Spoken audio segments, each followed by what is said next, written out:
los siglos, el católico normal tenía como principal objetivo de su trabajo personal la propia santificación.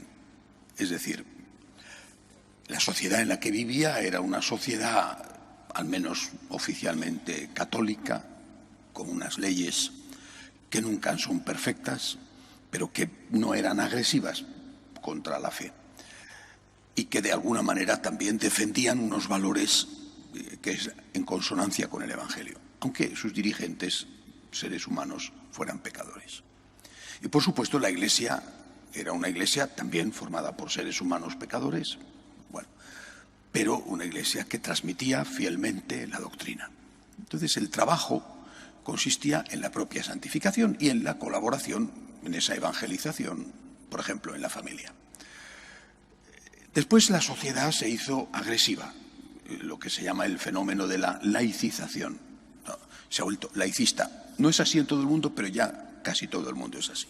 Se ha vuelto agresiva contra la propia Iglesia, los católicos, y sobre todo agresiva contra nuestros valores, qué sé yo, temas como el aborto, por poner un ejemplo, que es un ejemplo muy sencillo, ¿no? Y otros muchos, ideología de género, etcétera. Bueno, con lo cual el católico, además de trabajar por controlar su carácter, sus instintos, además de eso tiene que estar haciendo frente a unos ataques sociales que son muy influyentes, especialmente en los más jóvenes. La queja es general y hoy en día ya hay que hablar de excepciones los que no están en esa norma. Hijos de familias católicas, incluso practicantes de adolescentes, después se alejan de la Iglesia. La sociedad se los ha robado a sus padres. Después ha habido un tercer frente de batalla, inédito de los últimos años. Dentro de la propia Iglesia ya no hay la coherencia, la enseñanza coherente en todos los sitios igual, la celebración litúrgica en todos los sitios igual, sino que te encuentras sacerdotes que predican unas cosas, instituciones católicas que promueven cosas contrarias abiertamente al Evangelio. Bueno, con lo cual el católico tiene otro frente. Y allí donde antes se encontraba seguridad, en la predicación del sacerdote, en unos ejercicios, en fin, en un colegio católico, en una universidad católica, hoy no solamente encuentra confusión, sino que encuentra algo peor que la confusión, que es veneno. Bueno, entonces el católico, el laico católico, se encuentra en este momento, repito, entre tres frentes que antes solo tenía uno. El frente de su propia alma. Yo tengo que ser santo, tengo que luchar contra aquellas cosas que me separan del camino de la santidad. Pero tengo que hacer frente a una sociedad agresiva. Y tengo que también defender mi fe dentro de la propia Iglesia. Naturalmente esto vale para todos, no solamente para el católico laico, sino, imaginaos si vale también para el sacerdote. Corremos el riesgo, pienso en mí, ¿no? Pero creo que es general, corremos el riesgo de que entre tanto frente, luchando por la verdad en la Iglesia, luchando por la verdad, por los derechos humanos auténticos en la sociedad, se nos olvide el primero. Y este es el riesgo, yo creo.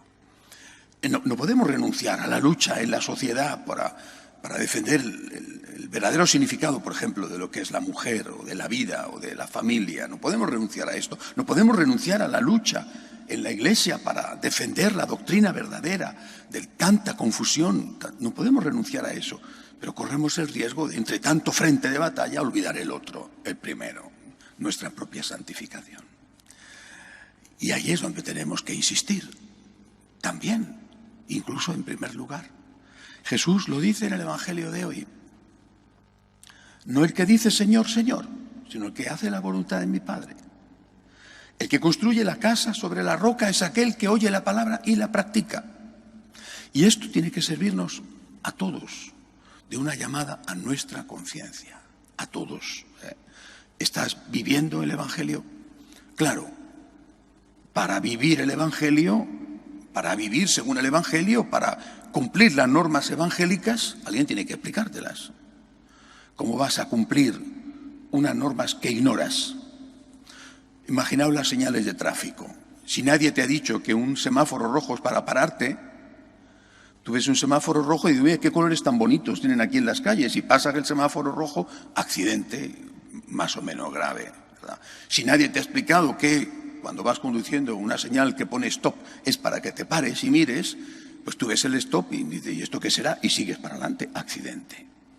Es decir, para llevar a la práctica el Evangelio tienes que conocer cuáles son las normas morales que se desprenden de ese Evangelio. Si no te las explican o te las explican mal, es evidente, el desastre está garantizado, como si ignorara las señales de tráfico.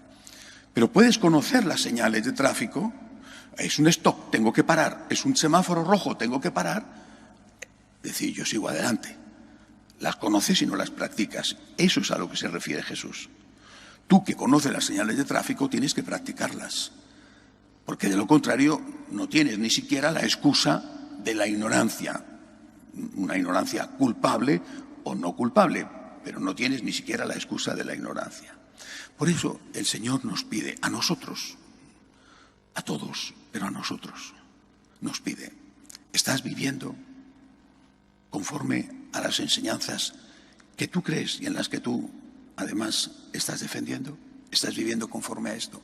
Ese primer frente de batalla que solo era el único que tenían nuestros abuelos, el único. La propia santidad. Qué fácil aquella época, ¿no? Una sociedad más o menos que protegía la fe, una iglesia firme como una roca. No, bueno, pero ahora no vivimos en esa época, vivimos una época muy complicada, muy confusa, y es nuestra época, que no es lo ideal ni mucho menos, pero es la época en que tenemos que vivir. Y no podemos olvidar ese primer frente de batalla. Tengo que hacerme santo. Tengo que intentar practicar aquellas cosas que predico, que defiendo, que sé que son la verdad. Y cuando no lo consigo, pues tengo que pedir perdón. Tengo que pedir perdón, tengo que arrepentirme, tengo que volver a empezar. No tengo que engañarme, tengo que decir, me he equivocado, lo siento, Señor, perdóname, y tengo que seguir luchando. Eso es construir la casa sobre la roca. Pidámosle al Señor que en estos tiempos tan complicados no se nos olvide esto esencial. Tenemos que ser santos. Pecadores como somos, estamos llamados a la santidad, con la gracia de Dios y con nuestra colaboración a la gracia. Que así sea.